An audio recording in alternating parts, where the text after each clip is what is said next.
Many parents send their children to the city with hopes of a better life, good education, and brighter opportunities. But sometimes, behind the big promises lies a silent suffering no one ever talks about. This is the story of Oliver, a young boy whose uncle promised heaven but delivered pain, hunger, and misery. While other children slept in warm beds, Oliver slept on the cold floor. While they ate proper meals, he survived on leftovers. But one day, someone saw the truth, and everything changed forever. Stay with us as we tell this emotional, heartbreaking, and powerful story. You will learn something today. When I was 12 years old, everything changed in my life. My name is Oliver, and I grew up in a small village in Imo State. My parents were poor farmers, but they were rich in love. They would always say, "Oliver, we may not have money, but we have hope." That hope was the only thing that kept us going. One Saturday morning, my father gathered us in the sitting room, my mother, my little sister, and me. His face carried both happiness and worry. "Oliver, your Uncle Chief Dan is coming from Lagos today," he announced. I didn't know whether to smile or to keep quiet. Uncle Chief Dan was my father's elder brother. He was rich, confident, and always traveled with an air of importance. He rarely visited, but when he did, the whole village would know. That visit became the visit that changed my whole destiny. Around noon, his black SUV drove into our compound, raising dust everywhere.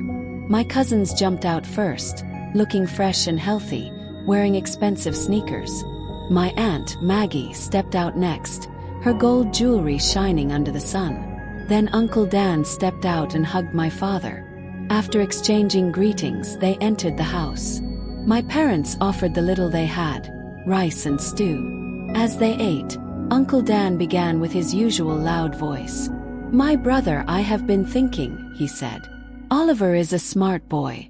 It is not good for him to remain here in the village. Let him follow us to Lagos. I will train him up to university level. I will give him a better life." My mother's eyes lit up with hope. My father smiled weakly. "Are you sure?" my father asked softly. "Of course," Uncle Dan replied. "He is my brother's son. I will treat him like my own child." Aunt Maggie even touched my mother's hand and said, "Don't worry. Oliver will be like our fourth child." Those words sealed everything.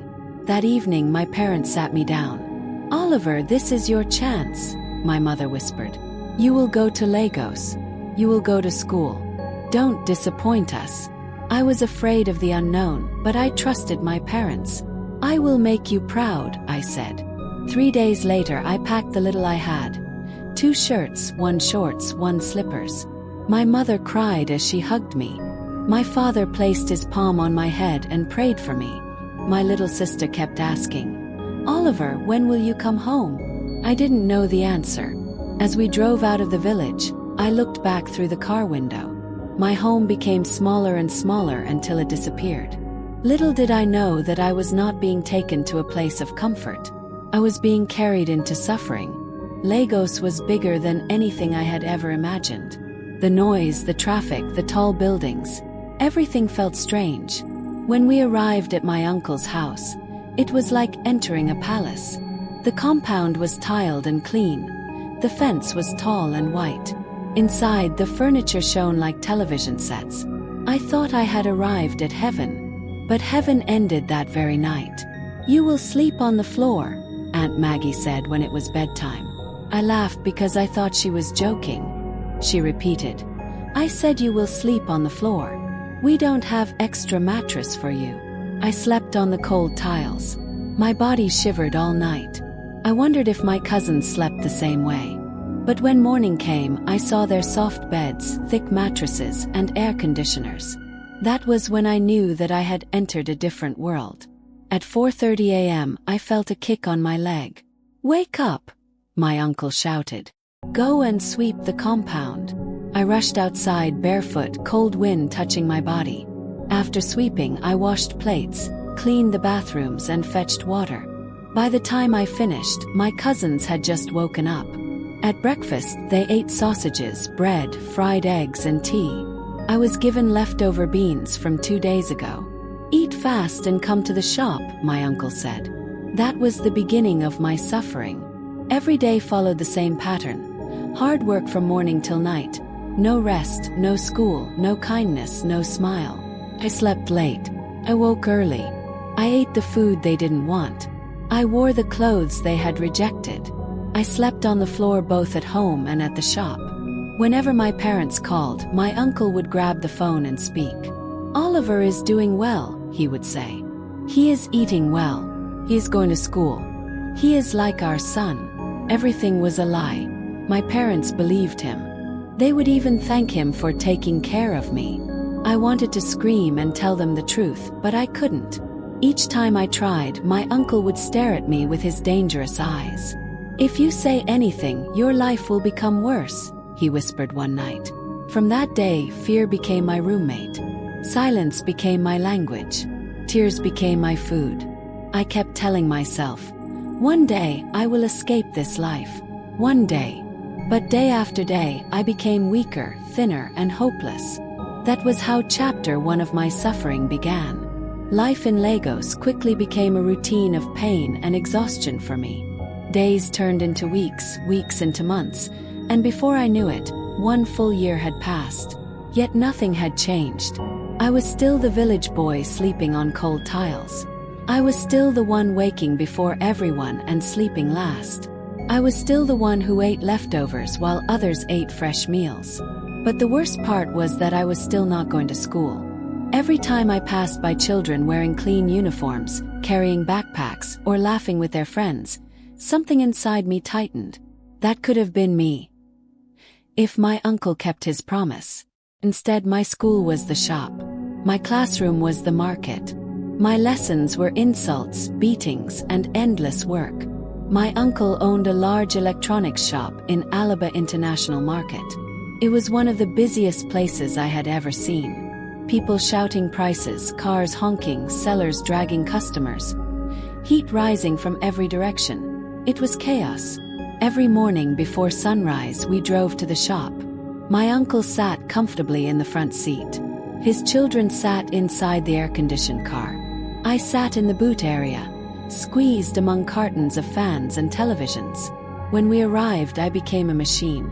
Oliver, offload the goods. Oliver, arrange the shop. Oliver, wash the floor. Oliver, carry that TV upstairs. Oliver, are you deaf? There was no rest, no break, no mercy.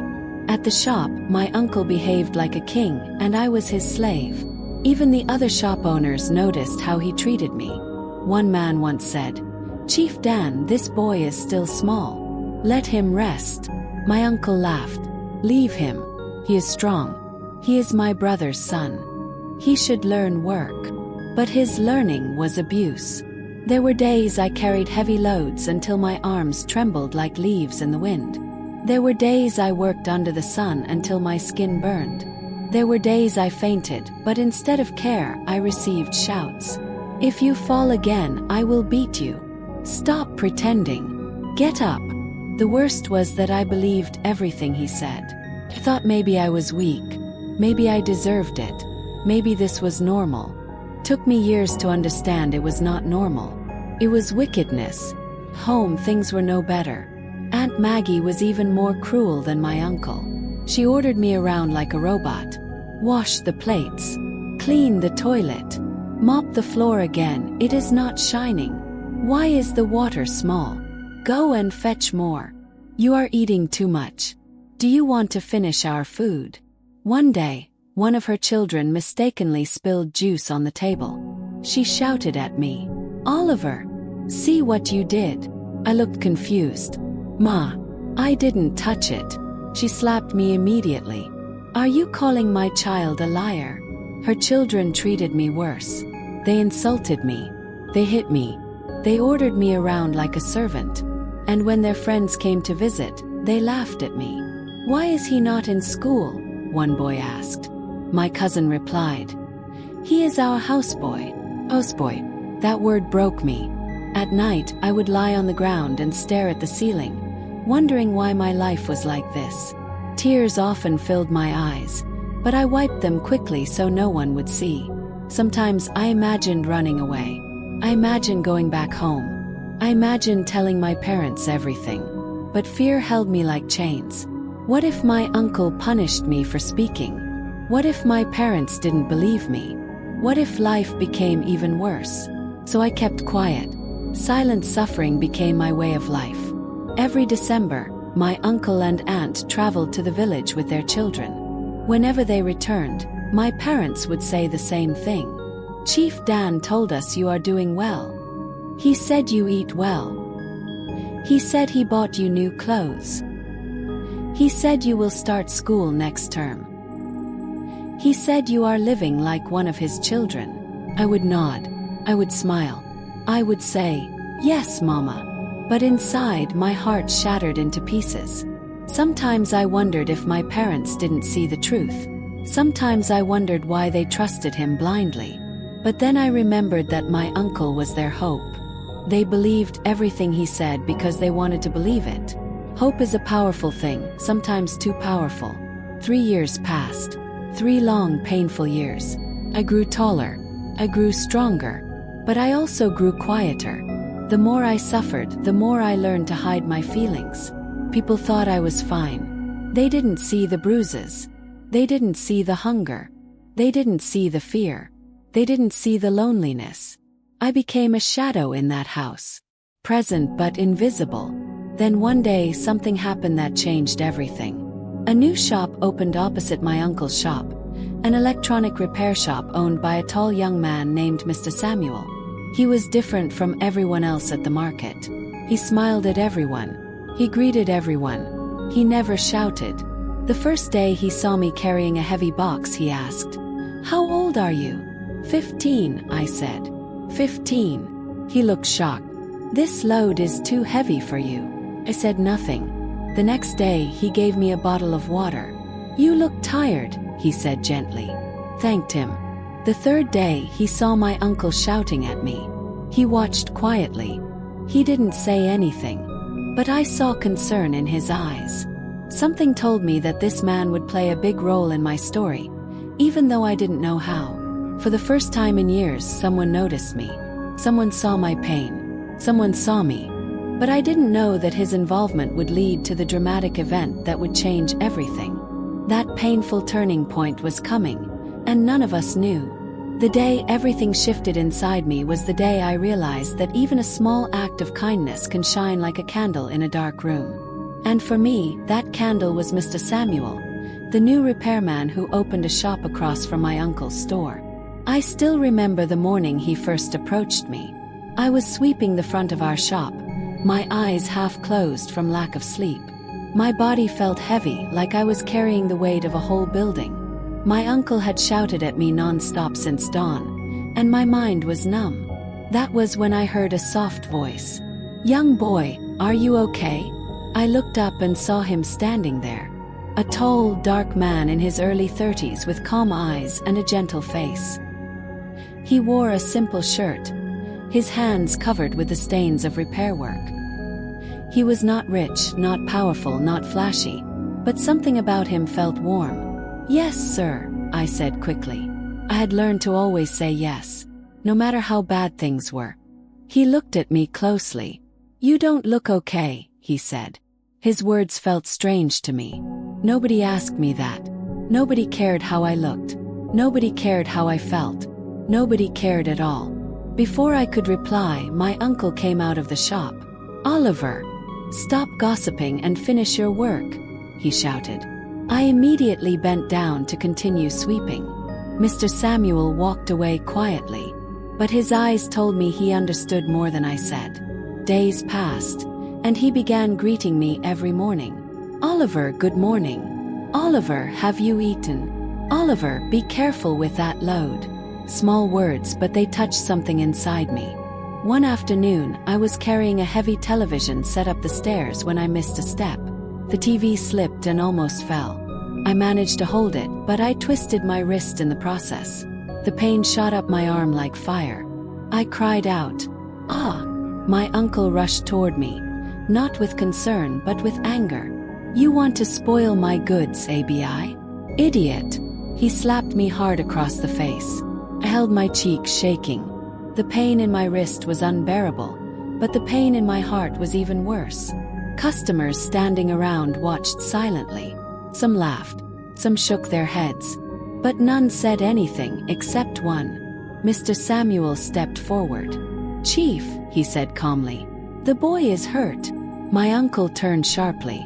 "What is your business? Is he your son?" "No," Mr. Samuel replied. "But he is a human being." People around fell silent. It was the first time anyone had challenged my uncle openly.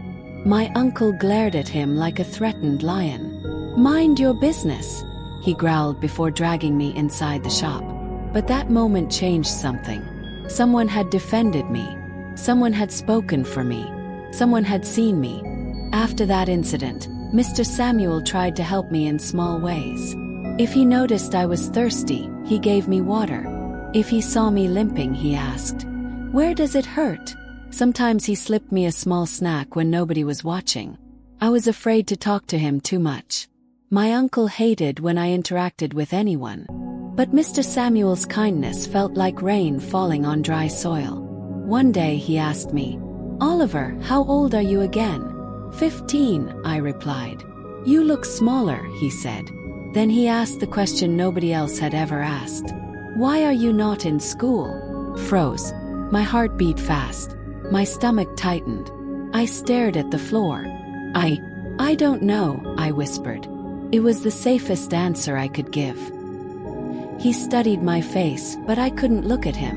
"Does your uncle know you're supposed to be in school?" he asked. I nodded slowly. He sighed heavily. That evening, when my uncle and his children left the shop early for a birthday party, I stayed behind to close the store. Mr. Samuel came over. "Oliver, I know what is happening," he said softly. My chest tightened. My eyes filled with tears instantly. Tears I didn't even know were waiting. "Nobody should treat you like this," he continued. "You are still a child. You deserve school. You deserve rest. You deserve food." His words were like blows, but gentle ones that healed instead of hurt. "But what can I do?" I asked in a shaky voice. "If I talk, they will punish me." "That is why I am here," he said. "You are not alone." Nobody had ever said that to me in Lagos. Not once. The words broke something open inside me. I looked around, lowered my voice and asked, "Sir, do you think my parents know?" He shook his head. "Your uncle has been lying to them," he said. I have heard him brag about it before. Felt like someone pushed a knife into my chest. So it was true. My parents didn't abandon me. They didn't forget me. They didn't stop caring. They were simply deceived. Mr. Samuel continued, "I don't want to rush things. I don't want to cause more harm. But I will find a way to help you. I promise." Promise. I had not heard a real promise in years. For the first time since leaving my village, I allowed myself to hope, even if the hope was small like a candle flame. But hope is a dangerous thing, especially in a house full of wickedness. Later that night when I returned home, something strange happened. As I entered the kitchen, carrying the shop keys, Aunt Maggie stared at me with cold eyes. "Oliver," she said, "who were you talking to at the shop today?" My heart dropped. I was just closing the store," I replied. Her eyes narrowed. "Don't try me. I saw you from the car window talking to that Mr. Samuel. Listen very well. Stay away from that man. He is not your friend." Fear shot through my body. "Yes, Ma," I whispered. She leaned toward me and whispered sharply, "If you ever talk to him again, your life will become worse than hell." I swallowed hard. The light of hope was still there, but darkness was beginning to gather around it. And something told me that bigger problems and deeper pain were coming. After Aunt Maggie warned me to stay away from Mr. Samuel, the fear inside me doubled. I found myself watching every step I took, every word I said, every move I made. It felt as if the walls of the house were closing in on me. Slowly, quietly, painfully. For days, I avoided talking to Mr. Samuel. If he waved at me, I simply nodded. If he offered water, I whispered, "Thank you," and walked away. If he asked how I was doing, I said, "Fine, sir," even when my ribs ached or my legs trembled. I didn't want problems. I didn't want beatings. I didn't want more pain. But no matter how much I tried to stay away, life had a way of pushing us together. One hot Wednesday afternoon, a customer came to return a television that had stopped working. My uncle blamed me immediately. "Oliver, did you connect this TV wrongly?" he shouted. "No, sir," I answered softly. He lifted his hand and slapped me so hard that I fell to the ground. My ear rang for minutes. The customers looked uncomfortable. One woman said, "Chief, the boy looks weak, maybe he needs rest." My uncle snapped, "Madam, leave my business alone." As I struggled to stand, Mr. Samuel appeared outside his shop. He looked at me for a long moment. His face tight with anger he tried to hide. Later that day, he walked close to me and whispered, "Oliver, this cannot continue. Something is wrong here." I lowered my eyes, scared. "Sir, please. I don't want trouble." "You are not trouble," he said. "You are a child." His voice was firm but gentle. He knew something was deeply wrong, and no warning from Aunt Maggie could stop him from caring. Home, things became worse. Maybe my uncle and his wife sensed that someone was watching. Maybe they felt threatened. Maybe they feared their secrets would come out. Whatever the reason, they became harsher. One night, after a long day at the shop, I mistakenly broke a plate while washing dishes. The plate slipped from my tired fingers and shattered on the floor. Before I could speak, Aunt Maggie rushed toward me. "You stupid boy. Do you want to spoil all my things?" "I'm sorry." "Shut up." She grabbed a wooden spoon and beat me repeatedly on my back and arms. Her eyes were wild with anger. Her children stood in the doorway watching. Some looked confused. Some laughed. I felt shame burn through my body. Later that night, as I lay on the cold floor, every part of me hurting, I whispered to myself, "God, please, let someone see me." I was tired. Tired of silence. Tired of pretending. Tired of living like a prisoner. The next morning, I could barely lift my arms. But I still had to sweep.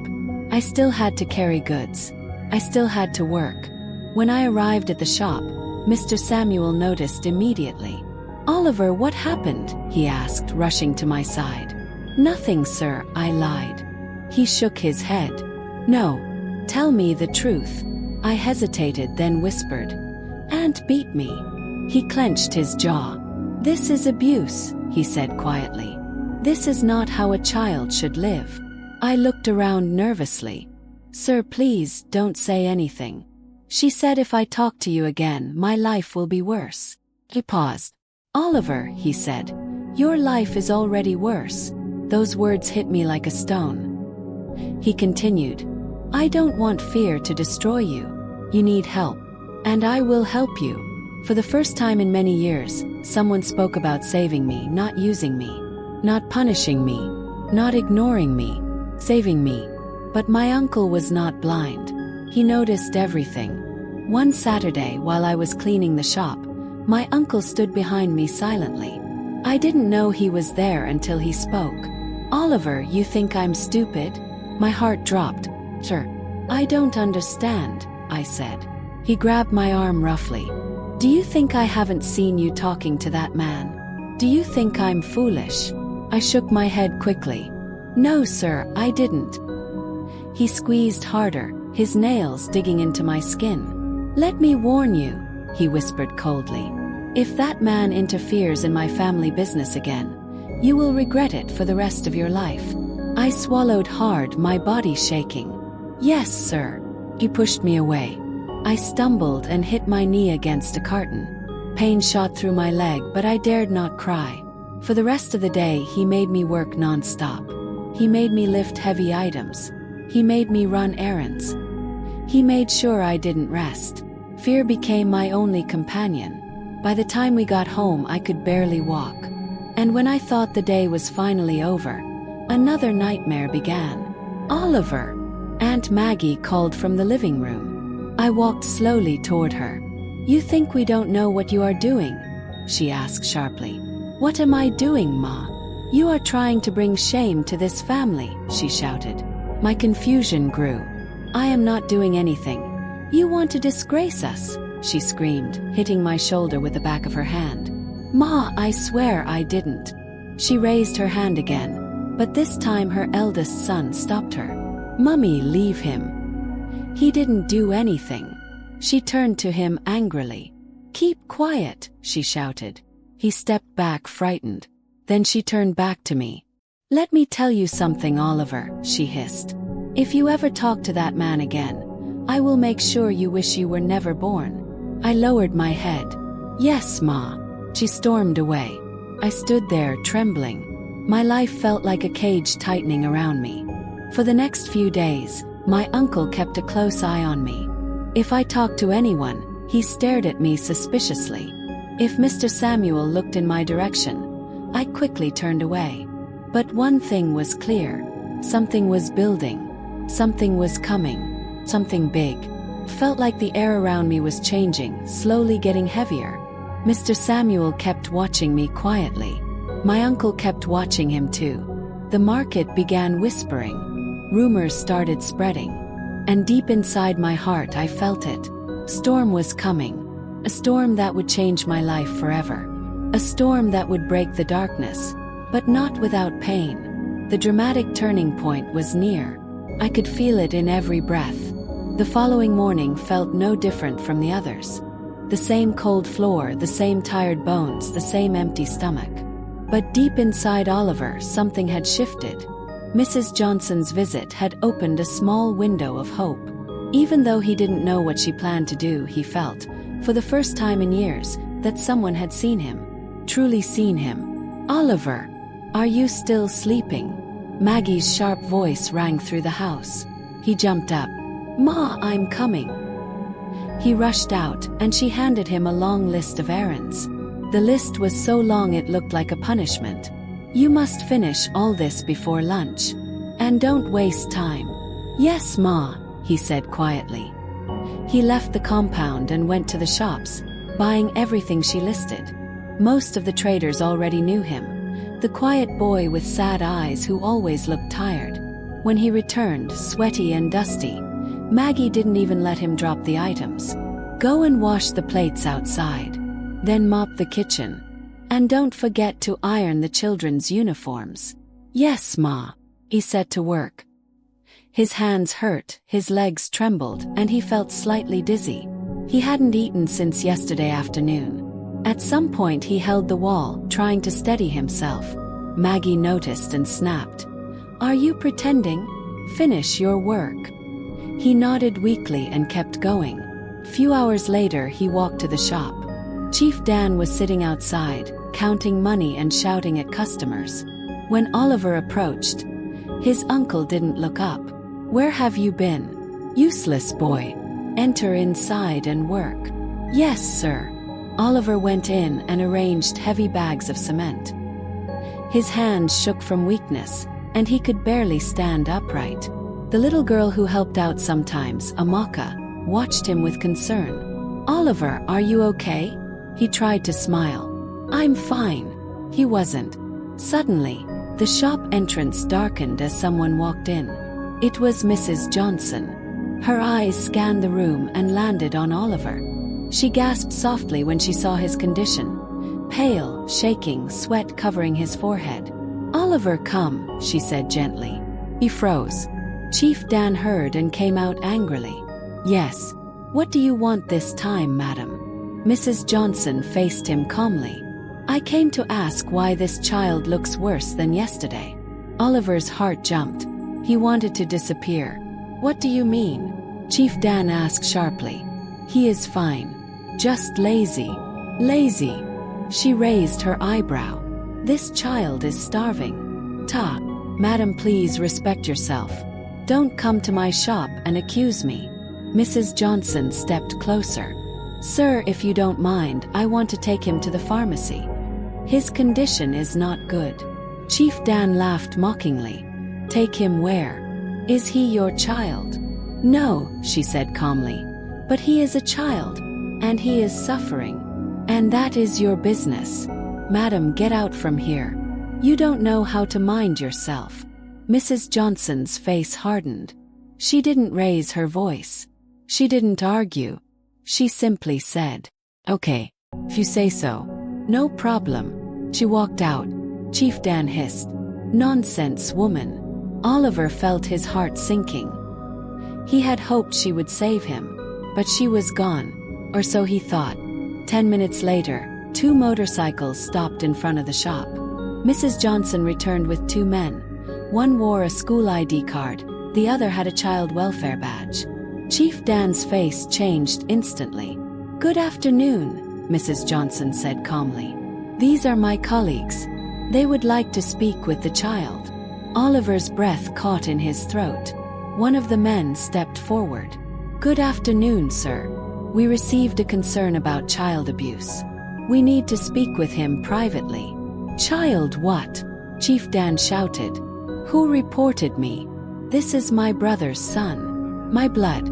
He is fine." The welfare officer looked at Oliver. "Son, can you come with me?" Oliver hesitated. Chief Dan barked, "Don't move." But the officer ignored him. "Come, boy. You're safe." Oliver took a slow step, then another, and finally walked out of the shop. The officer guided him to a quiet corner and asked him questions gently. "Do they feed you? Do you sleep on a bed? Do you go to school? Are you beaten? Are you overworked?" First Oliver said nothing. He looked down. His lips trembled. His eyes filled with tears he had held for years. And then silently he nodded. Once. And that was enough. The officer stood up, anger in his eyes. "We're taking him." Chief Dan rushed forward.